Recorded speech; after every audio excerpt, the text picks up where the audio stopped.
Looks like okay. So we did the basic structure of lipids, structure and properties.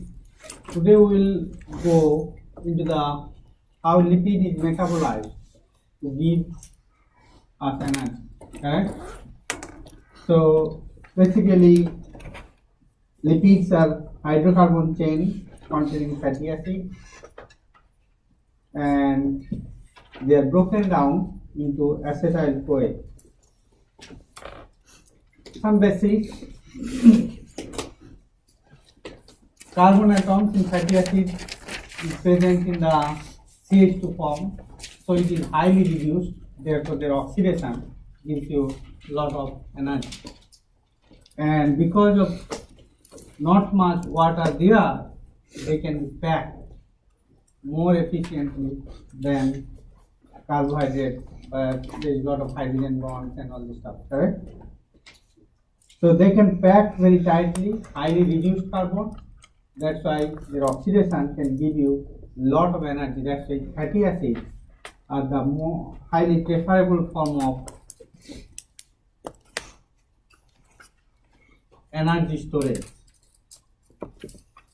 So there are different forms of storage. One of the most efficient is from the triglycerides or even other lipids. So basically, you have these fatty acids are esterified, highly hydrophobic, so they can pack very easily. And when there is a need of energy, these fatty acids are hydrolyzed.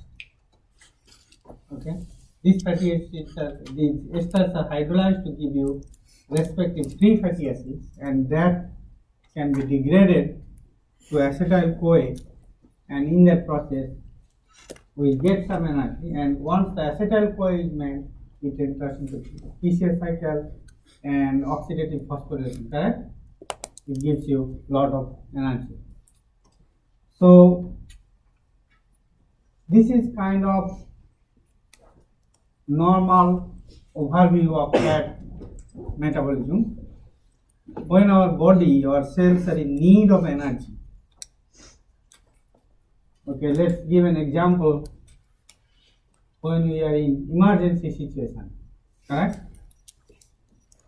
Something very emergency and your body is reacting and you need a lot of energy to tackle that emergency situation. Your heart is beating and so on and so on, correct?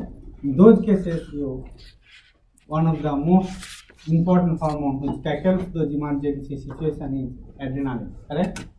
So that adrenaline does a lot of things. One of the things is that it does also stimulate the fat breakdown. Normal circumstances, the energy requiring pathway like glucagon, right? They can also help hydrolyzing the lipids. And so basically, can you read it or it's difficult? Let's increase the size, that may help. Is it better? Mm-hmm.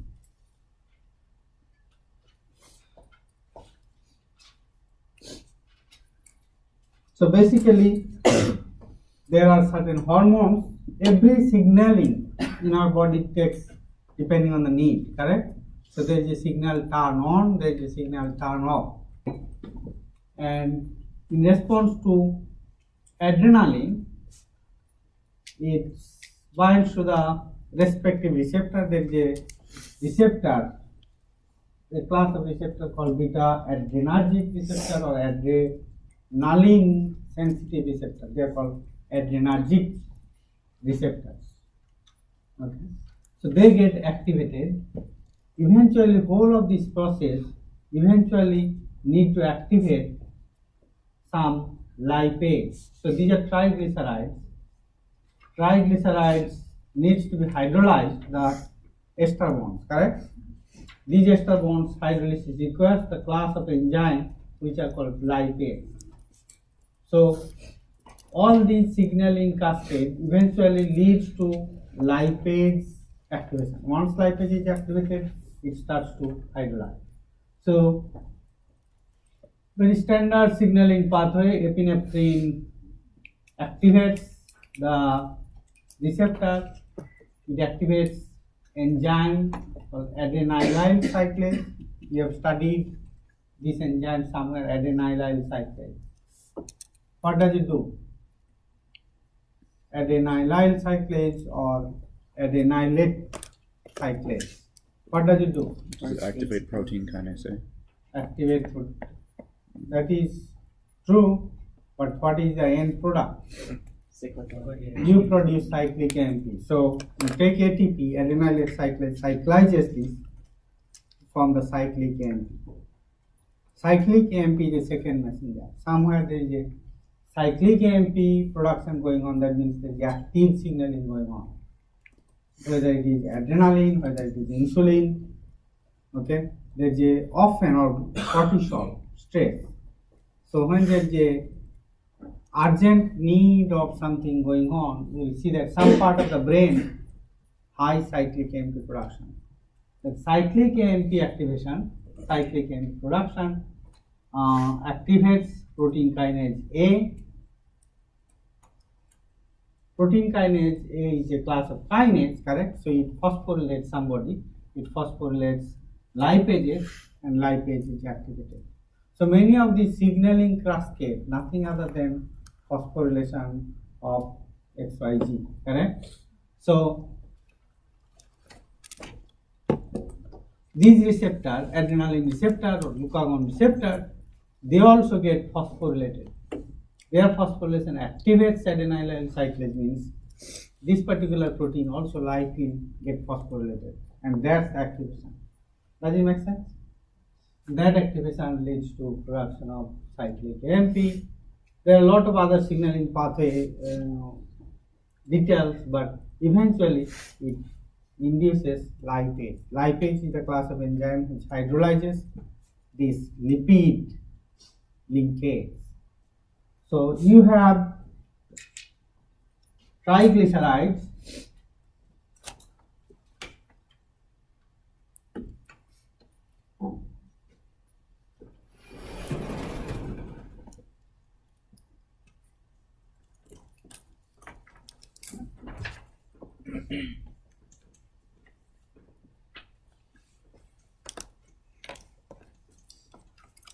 So lipase basically activates an water molecule, hydrolyzes this, you produce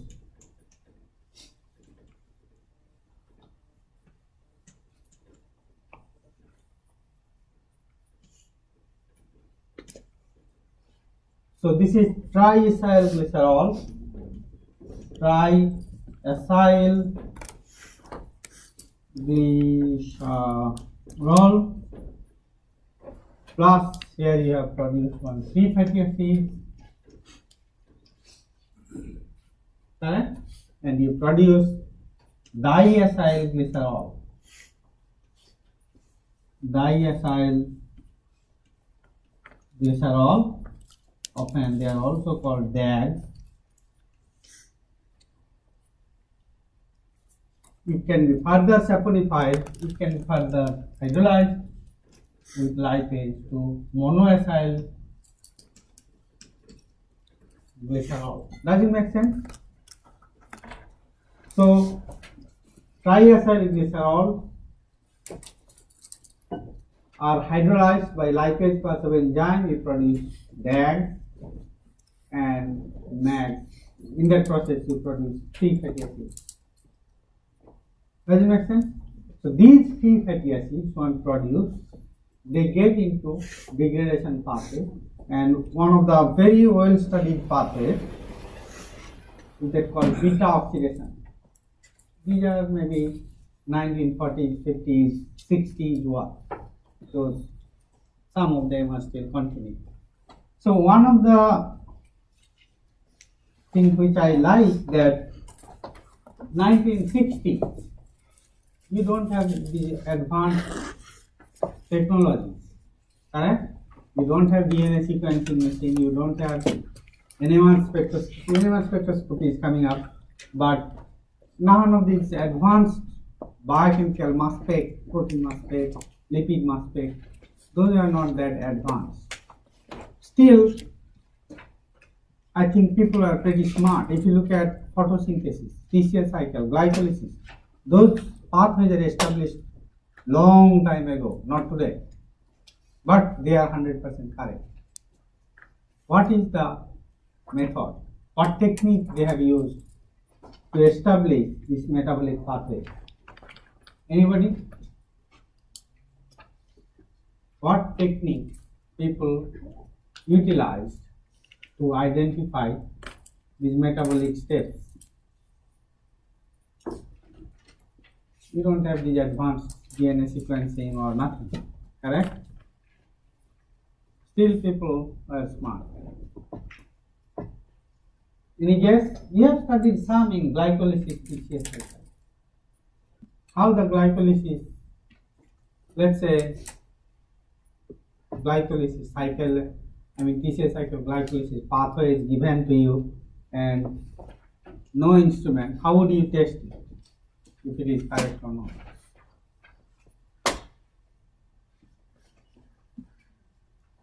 They try adding different substrates and seeing if it works through. Exactly. So this is one of the major technique people use is that you take the animal and feed the animal with something. Does it make sense? And see, collect their urine and poops and see what is coming out. Does it make sense? So basically you are feeding something into the animal and whatever is coming out, based on that you try to connect the dots. That if you feed this, you got this. Now you feed an intermediate which you suspect. See what is coming out. Then you connect the dot. Sometimes, this is one of the techniques. Sometimes you can label with radioactive tritium level. So you want to study a fate of particular hydrogen, you label that hydrogen with tritium or radioactivity or oxygen.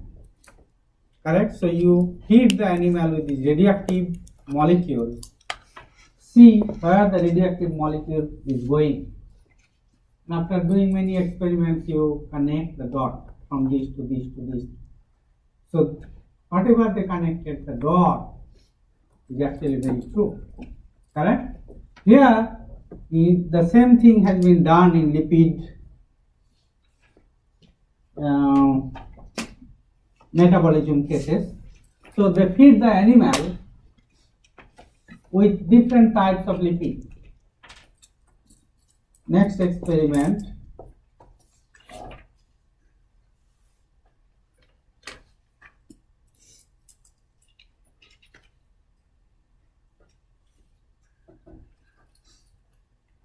So they feed the animals with different types of lipid.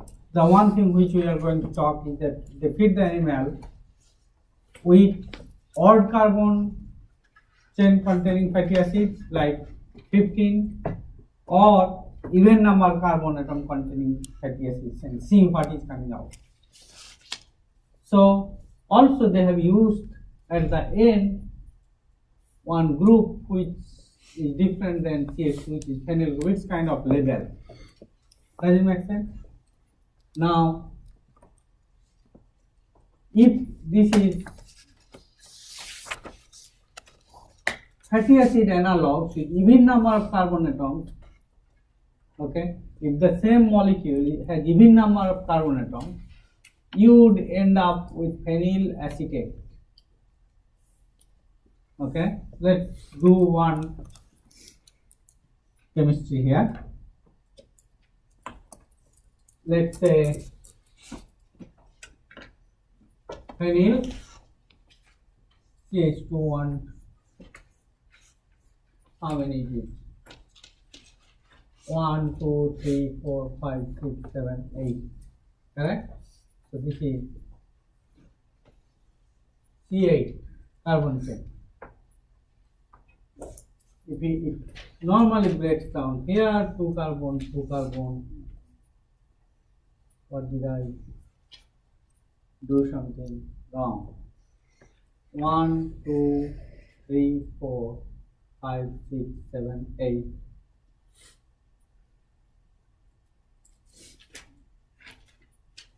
That's correct. So if this breaks down, so this becomes, this 2 carbon, each 2 carbon unit becomes an acetyl CoA CH3 CO SCOA. So this 2 carbon, each 2 carbon gets converted into, correct, acetyl CoA. So here at the end you will get this particular acid, correct? You will be left, if it is even number, you will be dealing with phenyl acetate. I have some problem here, hold on.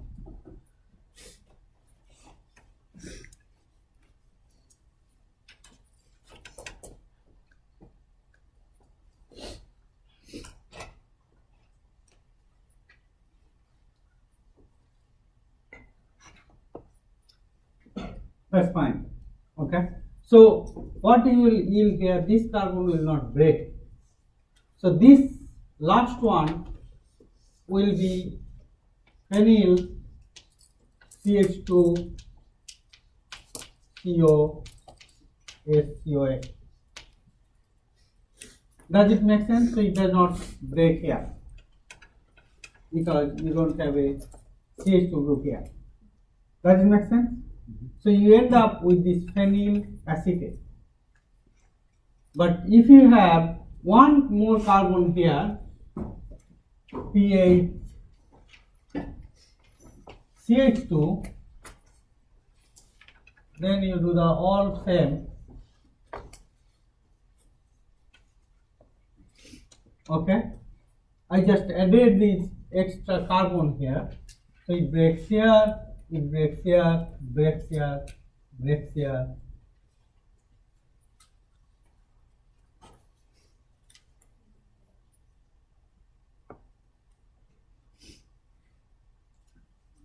One, two, three, 4, 5, 6, 7, 8, 9, 10. So that's extra I added, correct? So make it 2, 4, 6, 8, 9. Does it make sense? So this part eventually gets into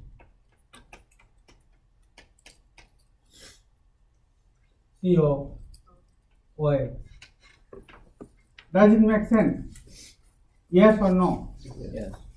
So if you have odd carbon, your end product becomes the benzoic acid, benzoate, and if you have even number carbon, you produce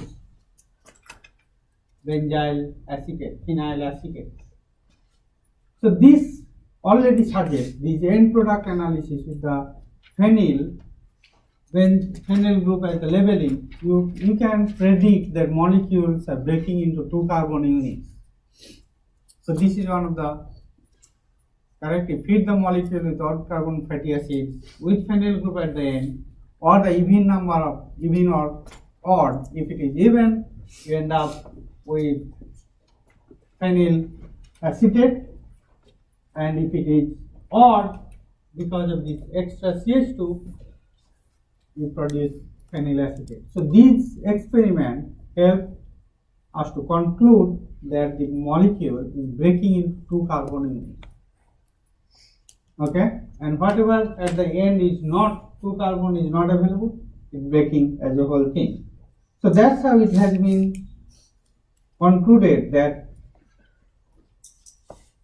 lipids, when they break down into 2 carbon units. That means acetyl CoA. If you have 16, how many we have here? This one is C8, so you produce 1, 2, 3, 3 CH2, 3 acetate plus 1 benzoate, correct? But in this case, 1, 2, 3, 4 plus benzoate. So if you have 16 carbon, you will produce 7 acetate, 1 phenyl acetate, correct? So 7 acetate group and 1 phenyl acetate. If you don't have phenyl group, how many acetate molecule you will make? You will make 8 acetate molecules. Is it clear? If you have 16 carbon fatty acid, like palmitic acid, which is 16 carbon, you produce 8 molecules of acetyl-CoA. If you have 17 carbon, you produce 8 molecules of 7 molecules of acetyl-CoA, 1 propionic acid. Last 3.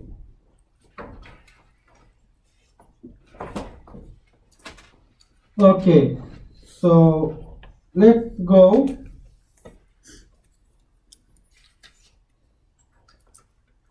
Now propionic acid also will break. So if you have 17 carbon, you will still make 8 molecules of acetyl-CoA and formic acid.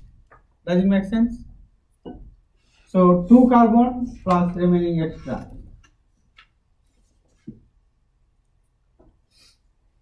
So basically what we are telling that you have a free fatty acid, when it breaks down, this 2 carbon unit is lost, then 2 carbon unit is lost, then 2 carbon unit. So basically what we are talking is this breakdown of this carbon-carbon bond. Is it clear? So now next few slides we will talk how this carbon-carbon bond is broken to produce these 2 carbon unit. So carbon-carbon bond is very stable. Normally you cannot break it easily unless you activate them. Correct? You have seen many carbon-carbon breakdown chemistry in glycolysis as well as PCA cycle. Correct?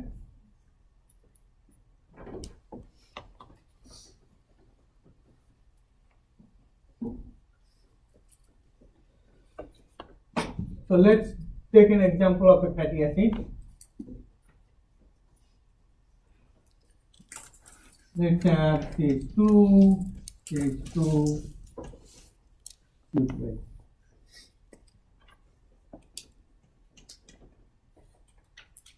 Let's make this as R so that you don't have to. So basically, this is a functional group, we call it alpha carbon, beta carbon. Alright? How you can break this carbon-carbon bond at physiological pH and temperature? Carbon-carbon bonds are pretty stable, so you cannot break it easily. Correct? If you have ester, you can hydrolyze. If you have amide, you can hydrolyze. Thioester, you can hydrolyze. But carbon-carbon bond, what is the best way to break it? You cannot break it normally, correct? You have to activate it. The way you can activate it is you can install a carbonyl group and working backward.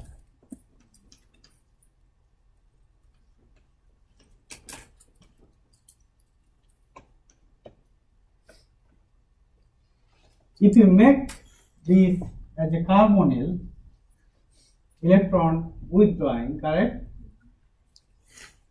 This is electrophilic, this carbon. So you can attack a nucleophile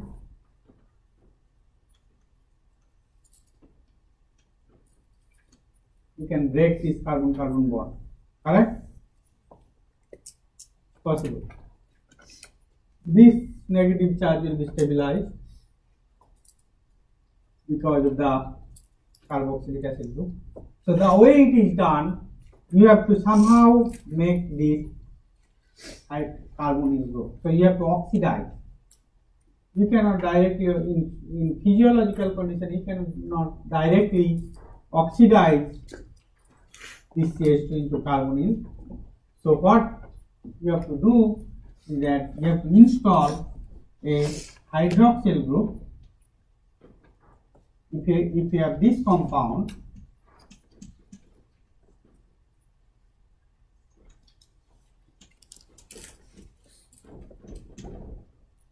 correct? You could do that. You could come from here to there easily. What kind of enzyme you need here? Hydroxy to carbonyl oxidation. You need a oxidase. Correct? What kind of cofactor? NAD plus. Correct? So that it will take this hydride. We will come back to this mechanism, and you can come back to here if you can have a double bond. You can add and water molecule. You will get into that. So this is how exactly it is done.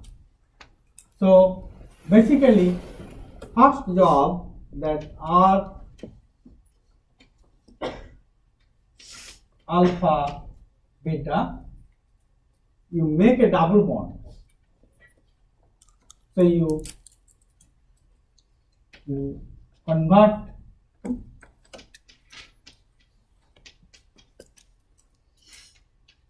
so you have hydrogen here, correct? Somebody has to take this hydrogen,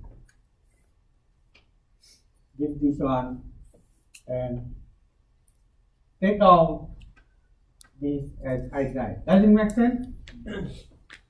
Yes? So you need a oxidoreductase family of enzymes, and you need a cofactor which will accept the hydride ion. What are the cofactors which can accept hydride ion? Huh? Platinum? No, in physiological conditions, you are not talking about platinum. Yes, if you are in the organic lab, you do something. Cool. Huh? Flavine. FAD can take one hydride. NAD plus can take an hydride ion. Correct? 2 electron. This is 2 electron. Hydride 8 minus. Will come. Actually, it is FAD.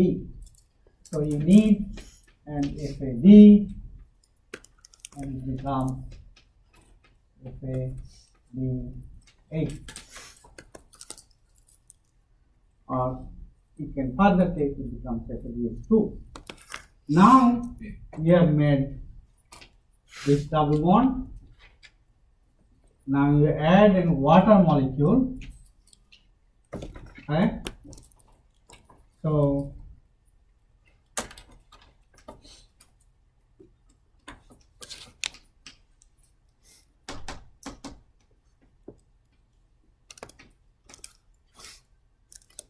you will produce RC8 OH CH2 CO2H. What class of enzyme you need here?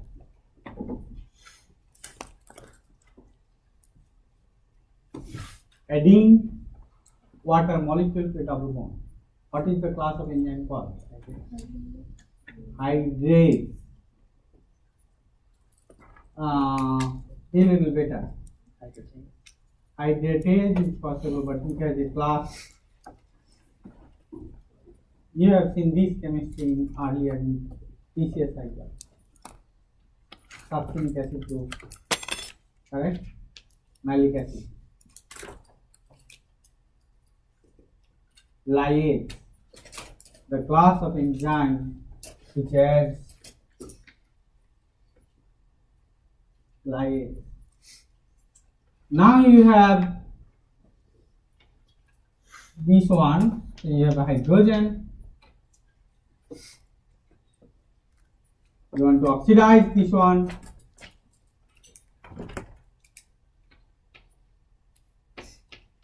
Take a base, takes this proton, this hydride is given to someone. Correct? Again a hydride transfer. We'll come back to that. So you produce R CO CH2 CO2. Is it clear? So you have oxidized. Once you have oxidized, now coenzyme A, let's do on different this side. Once you have oxidized,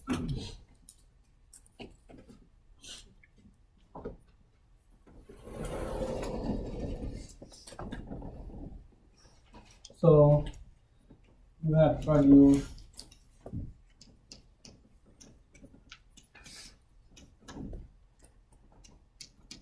you can actually coenzyme A F8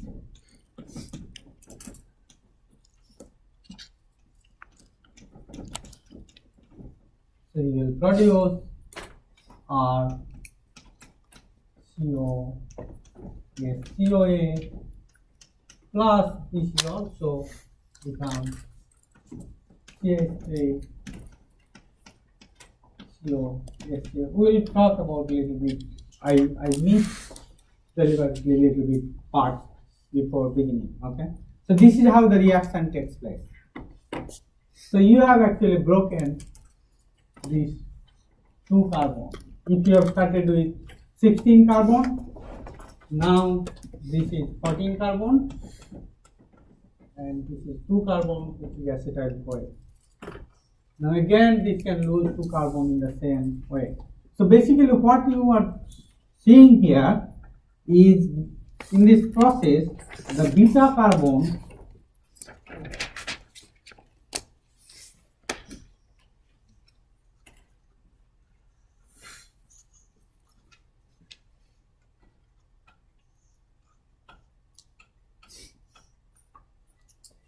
this carbon, correct? So this is your carboxy group, this is alpha, this is beta. This beta carbon is oxidized. That's the overall thing, correct? Then you are able to hydrolyze. That's why this whole process is called beta oxidation. So all fatty acids are degraded via oxidation of beta carbon, followed by correct loss of 2 carbon. So that's why these processes are called beta oxidation. Is it clear? Mm-hmm. So basically you oxidize this carbon. To do the oxidation, you first remove hydrogen to form the rubber bond, add water, then oxidize. In nature, okay, the beta oxidation, most of the energy conversion, energy related stuff takes place in the mitochondria, inside the mitochondria, correct? Mm-hmm. But the lipids are present in the cell membrane, or maybe they are present in cytosol. So they have to be, these lipids has to be taken from the cytosolic matrix into the inner mitochondrial membrane. So they have to cross the mitochondrial membrane barrier. Does it make sense? So to do that, these are the steps. Fatty acids, once hydrolyzed, they are not immediately get into beta oxidation. They are converted into acyl CoA form. So basically, acetyl CoA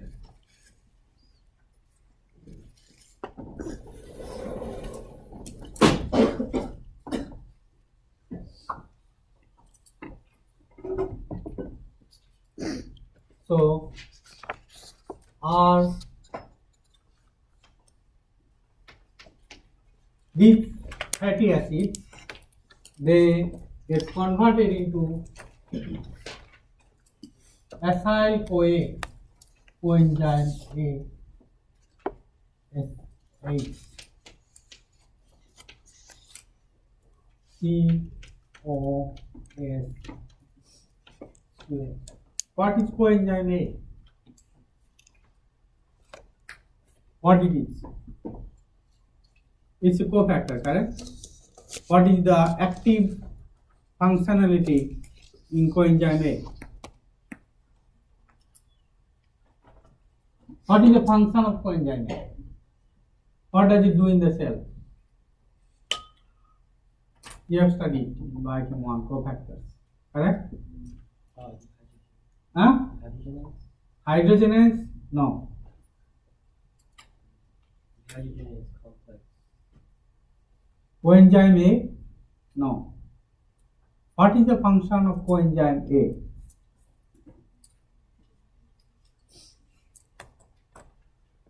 Does it convert to citrate to start the citric acid cycle? Oh, it's a cofactor, correct? What does it do when you use coenzyme A? You have studied BIOCHEM 1, correct? And I'm sure you have C and above, correct? So what is the function of coenzyme A? It helps transfer the not glucose anymore, but the free carbon into the mitochondria. It does what? You are right. It transferred sugar into the mitochondria. Sugar into mitochondria. No, it does some transfer, but not sugar. You should know this because you have studied all different cofactors, pyroxyl phosphate, correct? Coenzyme A, vitamin, correct? Ascorbic acid, all kinds of stuff, fancy stuff you have studied already, correct? What is the structure of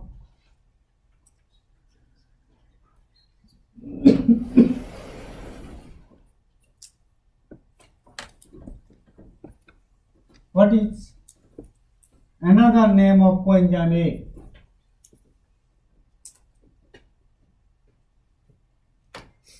So the structure of coenzyme A has beta-markethanol, correct? Pantothenic acid and so on. Does it make sense? So the function of acetyl CoA is to activate acetyl group. It's a acyl transfer cofactor. Acetylation or acylation, whenever the is correct, reaction takes place, it helps there. So basically, it reacts with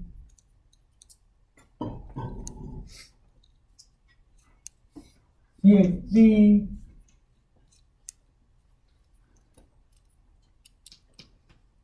COOR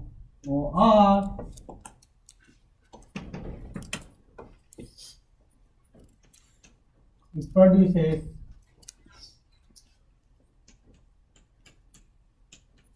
this is your acetyl CoA, correct? And then a nucleophile, let's say RNH2, comes and takes it. So that's why you become coenzyme A, SH3 plus RNH CO CH3. Anywhere there is a acylation or acetylation reaction, it's a acyl transfer cofactor, correct? Or acetyl transfer cofactor. Why it acts as a acetyl transfer cofactor? What is so special about it? Why coenzyme A acts as a acyl transfer cofactor? What is special about it? Anybody? So this is acetyl-CoA, correct? It gives the acetyl group. So basically it helps transferring the acetyl group. Why? Why does it do that? What is special about this molecule? Is it because it can cross the mitochondrial matrix so it can We are not talking about mitochondria, we are just talking about this molecule. This molecule helps you acyl transfer. Why it helps? What is special? Sulfur, somebody said, correct? There is something to do with the sulfur. What is special with sulfur? It's big and so it's easy to it can act as the nucleophile, but it can also accept the electron again. So what we are talking, anything we want to do, let's compare. These basics you need to know. I don't want to erase that. So if you compare RCO OCH3 versus RCO S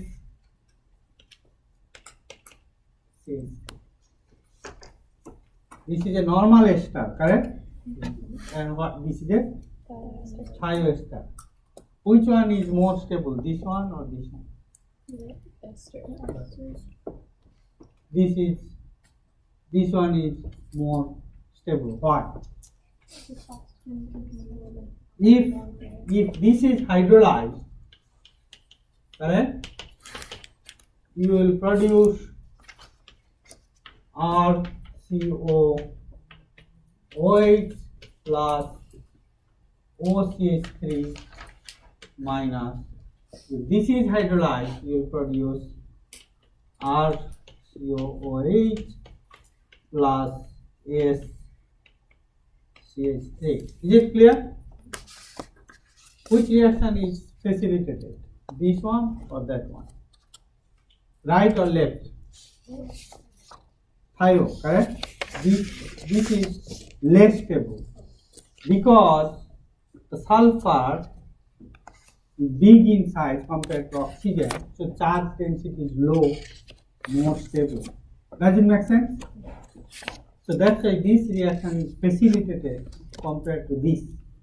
That means this molecule is high energy. It's activated. Does it make sense? So thioesters are activated so that they can easily give away this acyl group and get stabilized. Does it make sense? So function of acetyl-CoA, coenzyme A, here you see this is a thioester, highly activated. Normal transfer of acetyl group or acyl group is not easy under physiological conditions. Anytime you want to carry out a biological reaction, you have to activate. Function of coenzyme A, this is coenzyme A, is to activate the acetyl group so that it can be transferred to a nucleophile. That's why anywhere you see acetylation or acylation reaction, there is only one cofactor in the cell, that's acetyl-CoA. Anywhere you do a acetylation, 2 carbon transfer in the form of acyl or acetyl group, only cofactor in the cell is coenzyme A. Does it make sense? Because it forms a thioester, activates the acyl group so that the nucleophile comes and easily reacts. Does it make sense? Why are we lost here? What did, oh, okay, we are here. So coenzyme A reacts with this acetyl, the carboxylic acid to form the acyl coenzyme A. Again, anywhere you see coenzyme A, its a function is activation. What we are activating, we will talk about that. But again, this reaction is not so good. Carboxylate anion is a pretty poor reactive group. Can I erase the top? Yes?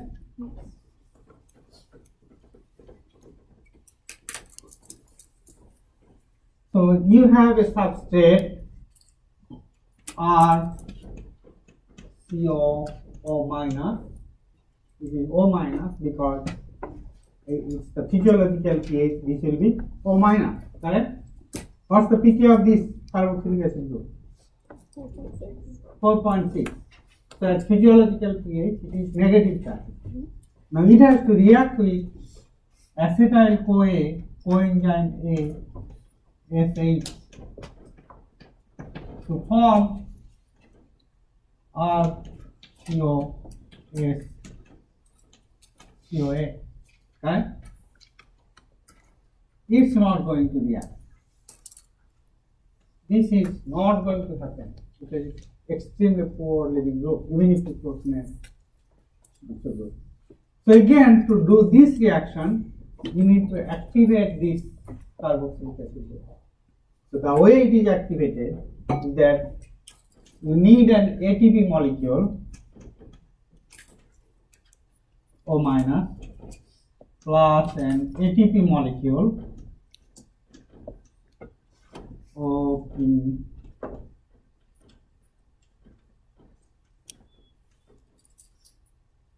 I'm writing little small, ATP, correct?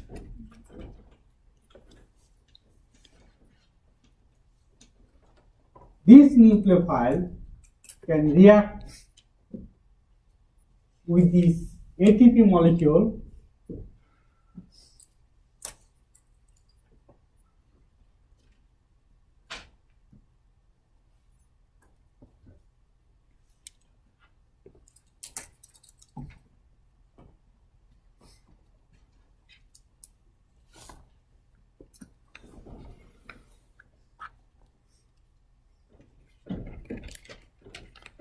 so you will produce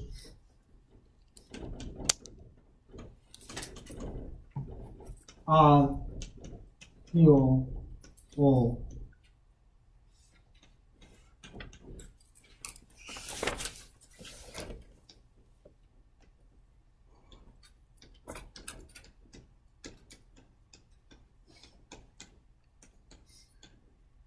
plus inorganic phosphate, 2-phosphate, correct? Is it clear?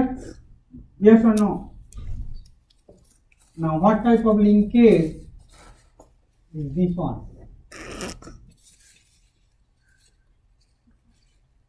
What kind of linkage is that? Phosphodiester. Yes, they both. How many of you agree that it is a phosphodiester?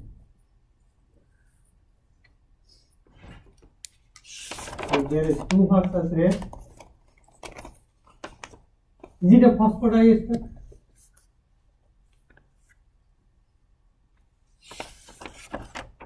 This particular bond, is it a phosphodiester? What it is? Phosphoester. No. You also lose the election. What it is? How do you get this molecule? You have a carboxylic acid, you have a phosphoric acid, correct? It lost an water molecule. So what bond it is?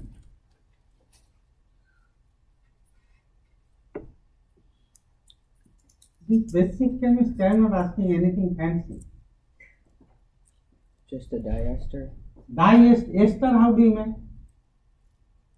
Tell me, who said diester? You. How do you make ester? You have 2 alcohol group, or I mean 2 COOH group. No, you need 2 molecules to make an ester, correct? Yeah. What are those 2 molecules? An acid and an alcohol, correct? You lose an water molecule, you make an ester. Here you don't have an alcohol, you have an acid, you have another acid, you lost an water molecule. What it is called? Acid anhydride. Alright? These are acid anhydride.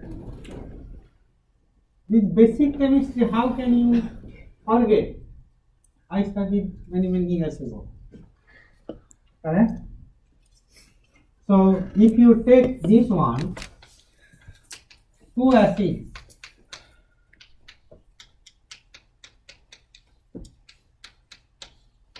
These are acetic acid. If you lose this water molecule, you form what molecule? What is this molecule? What is this molecule? What anhydride? Yes, it is an anhydride. This is its name. Acetic anhydride. What is special about acetic anhydride? Something special about acetic anhydride. What is special? The anhydride linkages are highly thirsty for water. They are high energy molecules, high energy bonds. As soon as you put water into acetic anhydride, you have a kind of blast to get hydrolyzed. Any anhydride linkages are, because you have removed water to make them, they are high energy. They are always thirsty for water. Nucleophilic hydrogen. So now you have made an anhydride linkage here. So it is correct activated. Now a nucleophile can attack. If you understand the correct little bit the logic, then you don't have to memorize. Otherwise, you keep on memorizing things and then you connect X with G. So let's erase this.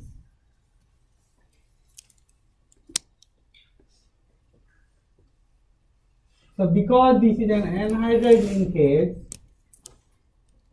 this one, it can be attacked now easily with a nucleophile COS8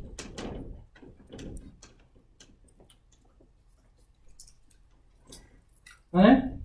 So you produce RCOS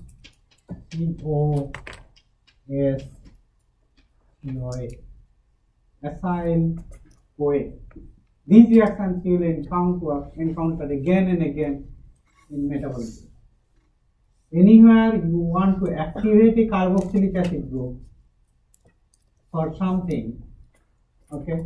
Here we did all these process, you needed ATP and all this stuff because this is a poor nucleophile, correct? So very low reactivity. So you need to activate a carboxylic acid group. You need an ATP molecule. You will see again and again this in metabolism here and there. So once you know it, then you don't have to remember it. Right? So you make the acyl CoA. Once you make the acyl CoA, it's ready for transport into the mitochondria. And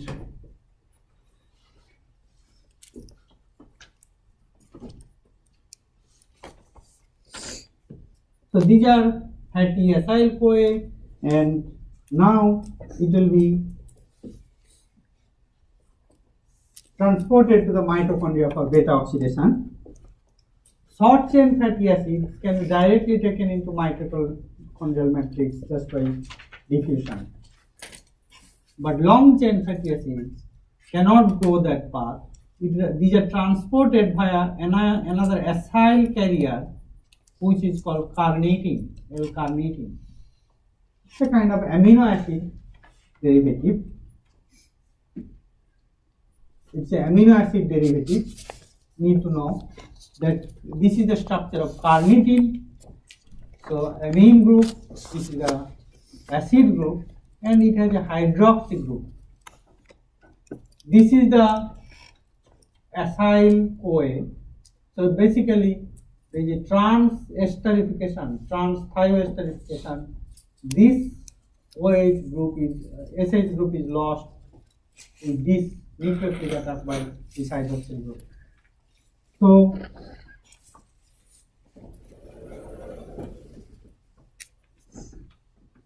carnitine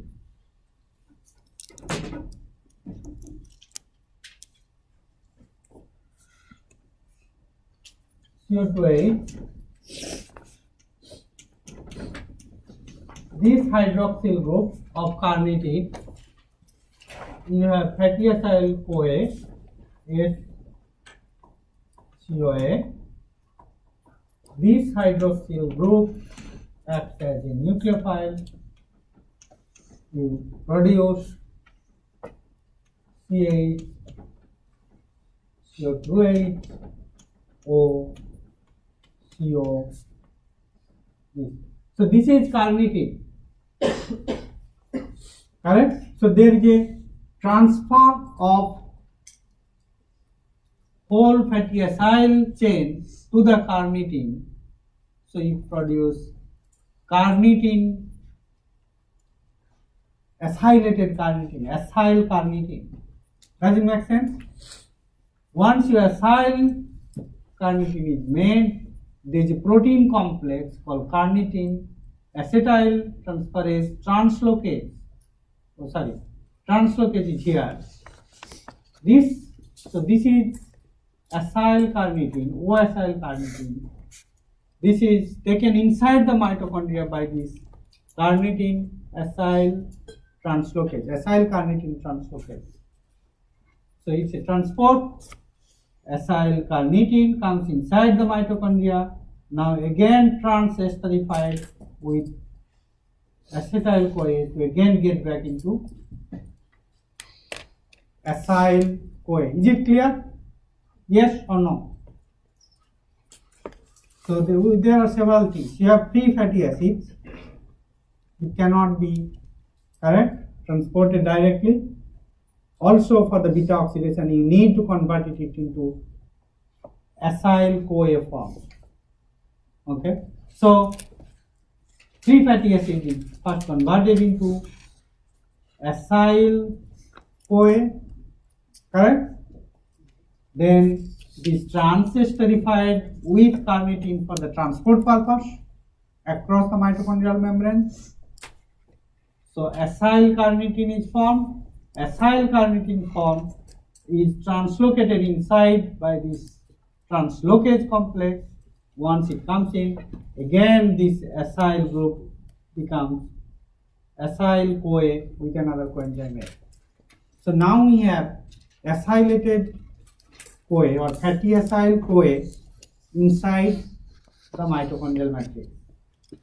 Is it clear? Yes or no? Yes or no? Yes. Okay. Read this, these are not difficult.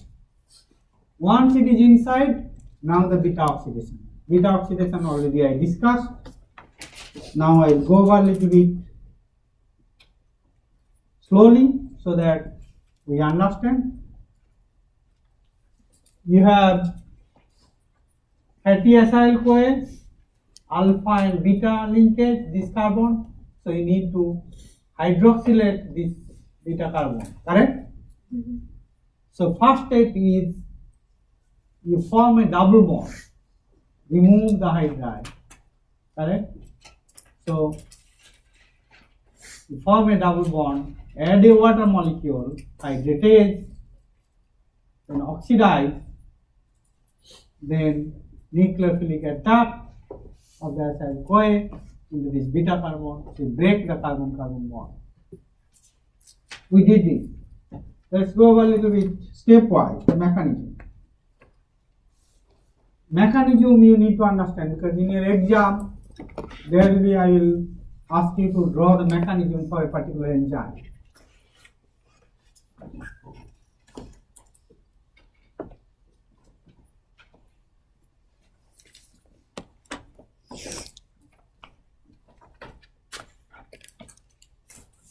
So you have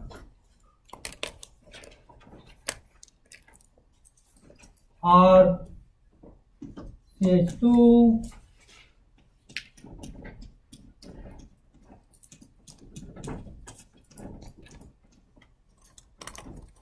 now we are writing a COA because this is the actual substrate. To form the double bond, you have a base, takes this proton, nuclear electron moves there. So your 2 electron with hydrogen gets into FAD, it becomes FADH. Correct? Yes? In that process,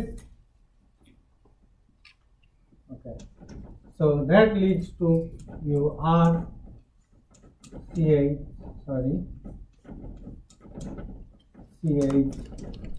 CO, S, COA. This we have done. And the name of the enzyme is acyl-CoA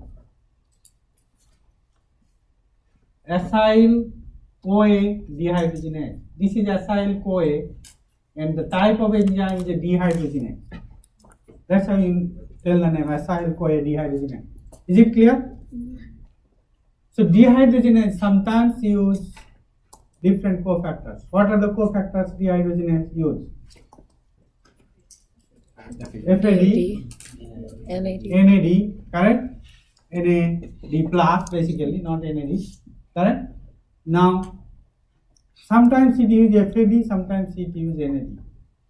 How do you, at what circumstances they use FAD and NAD? First tell me, what is the difference between FAD and NAD plus? Maybe accept 1 electron at a time. NAD plus can accept 2 electrons.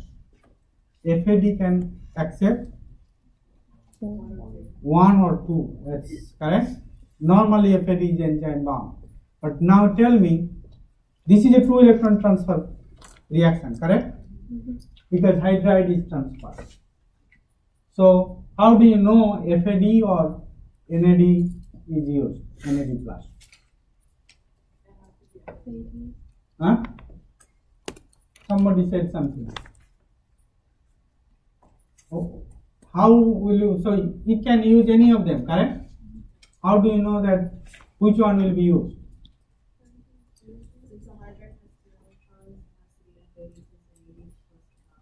Why? NAD can also act 2 electrons. Hydride transfer to NAD plus is common, 2 electrons.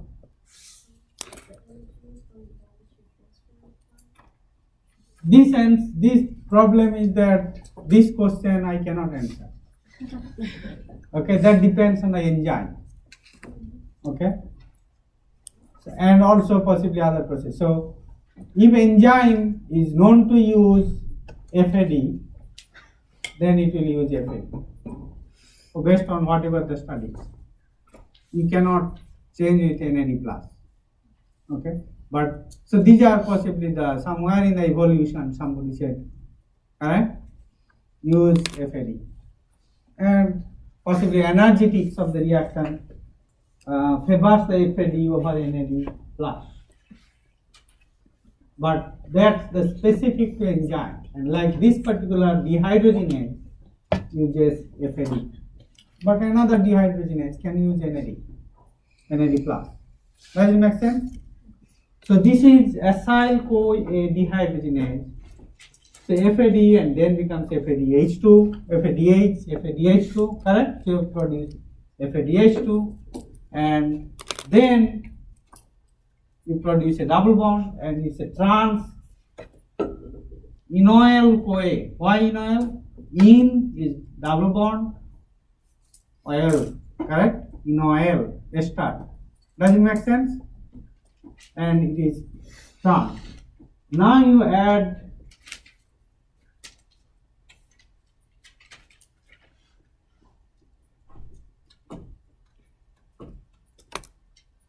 so here is your electron movement, what I did. Then you add in water molecule. So hydroxyacyl CoA, enoyl CoA hydratase, it's a hydration. The family of enzyme is called lyase. You have seen this conversion of succinic acid to malic acid in TCA cycle, correct? Once you add the water molecule, then you oxidize this one. Now we need hydroxyacyl CoA dehydrogenase. Now in this case you see it is using NAD plus. Correct? So you have double bond, you add the water molecule,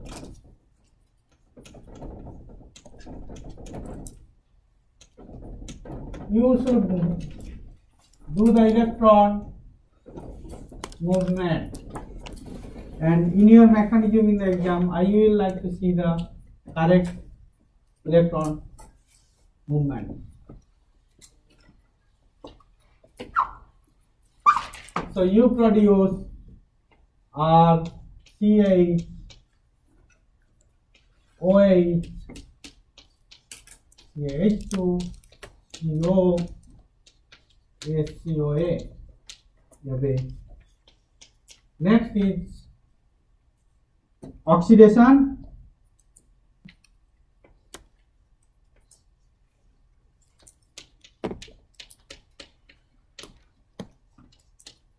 NAD plus,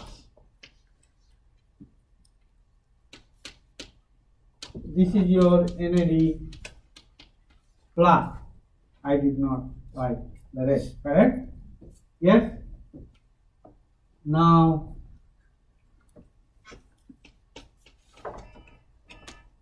this dehydrogenase takes this proton, 2 electron transfers to this plus.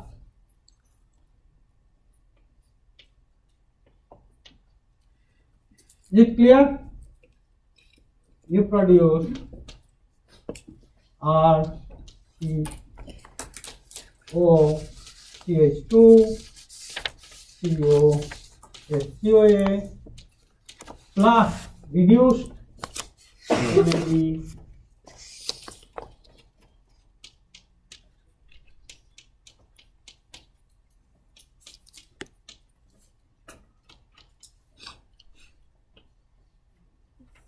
Is it clear the mechanism? Can you see? Yes? So this is standard NAD plus mechanism. You will see again and again. Basically it's a hydride transfer. Is it clear? So you produced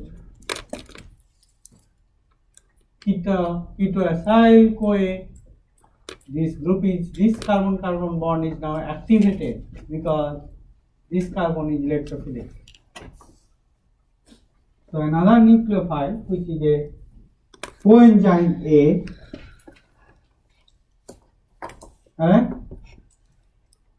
comes. So coenzyme A acts as nucleophile to attack this carbon. Attack this carbon so that this is lost as acetyl CoA and this part becomes fatty acyl CoA. And this carbon-carbon bond breakage, we have seen this type of reaction in glycolysis, correct? Thiolase.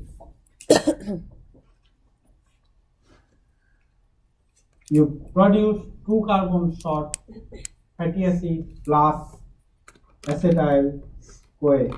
So know the reaction mechanism. So your coenzyme A acts as nucleophile, breaks the carbon-carbon bond, correct, and then just protonates. These slides are all uploaded in your Blackboard. Is it clear? So now we did the beta oxidation. We produced a molecule with 2 carbon less, correct? And we produce 1 acetyl CoA. Now we repeat this beta oxidation until you can do the beta oxidation. So if you have 16 carbon, you will end up with 8 acetyl CoA. If you have 17 carbon, you will also end up with 8 acetyl CoA and formic acid. Does it make sense?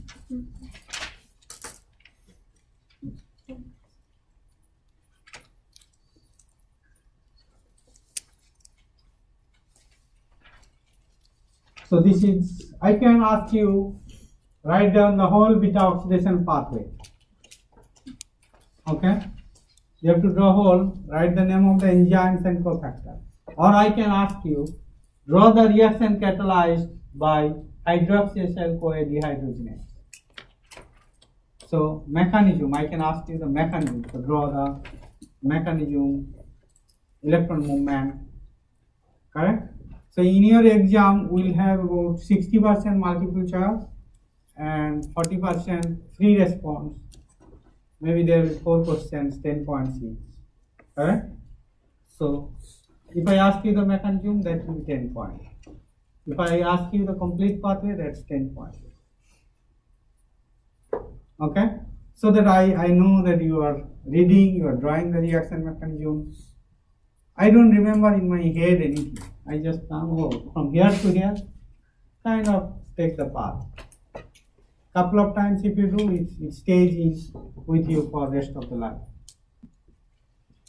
So understanding the mechanism, I think very important for understanding the biochemistry. Something is not right. Okay. Any question anybody has on beta oxidation? Once you may make acetyl-CoA, now you have opened the door for energy cycle. Does it make sense? So that you have studied. So I can ask you some questions from PCA cycle, glycolysis one. So review those stuff because you don't want to forget them. Correct?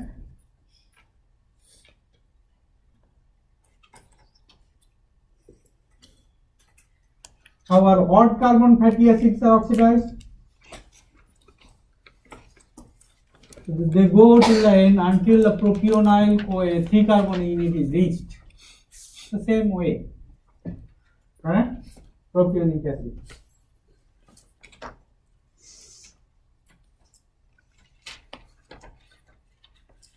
Unsaturated fatty acids. There are a lot of unsaturated fatty acids which are good. They can also be oxidized. Anyway, we made an unsaturated fatty acid here, correct? So basically, if the double bond is far away, then you bring it closer. Or if double bond is far away, first to the saturated bond until you go to the double bond, and then anyway you have to do unsaturation, correct? So if it is trans unsaturated, you go directly with oxidation. If it is cis, you have to convert it into trans by isomerization and then oxidize. Just review these. As long as you know details on beta oxidation pathway and mechanism, I think I did my job. Okay. So how the lipids are metabolized, then you can go a little bit advanced. Only one more thing I will talk, but I think you review this section. I will talk that one in the next class, which is